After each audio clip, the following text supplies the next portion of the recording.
Ang pagsabog ng Nipah virus ay naging isang malaking issue sa India at ilan pang bansa sa Asia kung saan ang bilang ng mga namatay ay umabot na higit sa 100 at halos may 300 ang ulat na mga kaso. Ang pagsiklab na ito ay nagdulot ng malaking abala sa Kerala, isang estado sa India, kung saan pansamantalang isinara ang mga paralan at opisina at nagpataw ang mga lokal na otoridad ng mga patakaran upang pigilan ang pagkalat ng virus. Sa kasalukuyang pagsiklab ng Nipah virus ay ang pangunahing nagmula sa Kerala, isang estado sa Timog India. Sa katapusan ng Agosto, 6 na individual sa rehiyon ang nag-infeksyon sa bat-borne Nipah virus at sa kasamang palad, 2 sa kanila ay pumanaw dahil na nga sa sakit. Ito ay sumunod sa mga naunang pagsiklab ng Nipah virus, ngunit mas alarming ang kasaklukuyang sitwasyon dahil sa sakop nito at sa dami ng mga kaso. Bukod sa India, nagkaroon rin ng mga ulat ng mga pagsiklab ng Nipah virus sa kalapit na Bangladesh at iba pang bansang nasa timog silangang Asya tulad ng Malaysia at Singapore. Dahil dito, hinimok ng mga eksperto sa kalusugan ang mabilisang pagbuo ng isang bakuna upang labanan ang nakakamatay na virus na ito.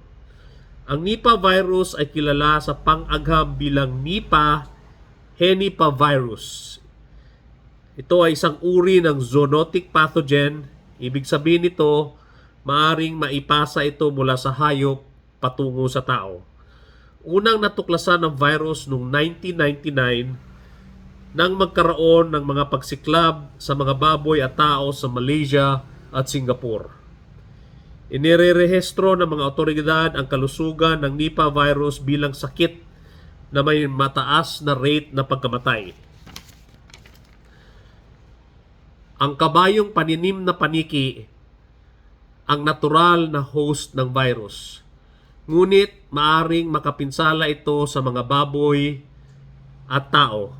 Karaniwang ang sintomas ng infeksyon ng Nipah virus ay encephalitis, ito yung pagmamaga sa utak, matagalang lagnat, sakit sa ulo at paghihirap sa paghinga. Ang mga taong apektado ay maaring magkaroon ng magaan o malubhang karamdaman at maaari ring magdulot ito ng kamatayan.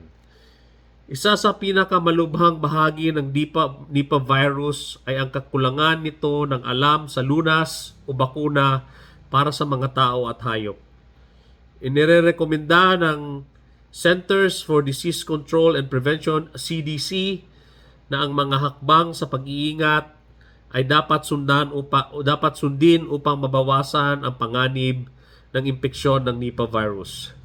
Ito ay kasama ang pag-iwas sa mga may sakit na paniki at baboy sa mga lugar na may presensya ng virus at pag-iwas ng pag-inom ng hilaw na katas ng date palm sap na maaring kontaminado ng apektadong paniki. Kung ihahambing sa iba ang mga sakit tulad ng COVID-19, ang pagkakalat ng Nipah virus ay mas mababa.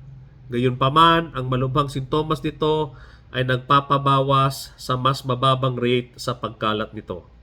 Ayon sa World Health Organization or WHO, ang rate ng pagkamatay ng kaso ng Nipah virus ay nagkakaiba ngunit tinatayang nasa pagitan ng 40 to 75% depende sa mga lokal na hakbang tulad ng mga patakaran sa pag-iingat at pangangalaga. Karaniwan, ang mga bata ay mas matibay sa SARS-CoV-2 virus kumpara sa mga matatanda at mga lolo't lola, ngunit sila ay mas maaring maging biktima ng Nipah virus, lalo na sa mga may kakulangan pa sa kanilang mga immune system. Ang sintomas ng Nipah virus sa mga bata ay katulad sa mga nakikita sa mga matatanda, kabilang ang lagnat, sakit sa ulo, ubo, paghirap sa paghinga, pagsusuka, pamamaga ng utak at kahinaan. Mahalaga ang maagang pagkilala ng mga simptomas na ito at ang tamang pangangalaga upang mapabuti ang kalagayan ng mga bata na apektado ng Nipah virus.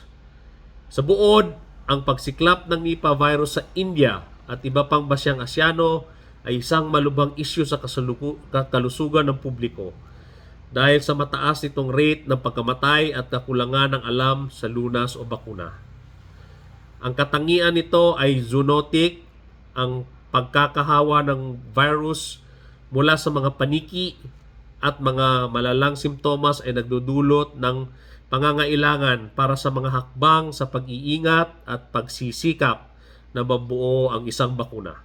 Bukod dito, ang pagiging vulnerable ng mga bata sa virus ay nagpapalakas ng pangangailangan para maagang pagkilala at tamang pangangalaga.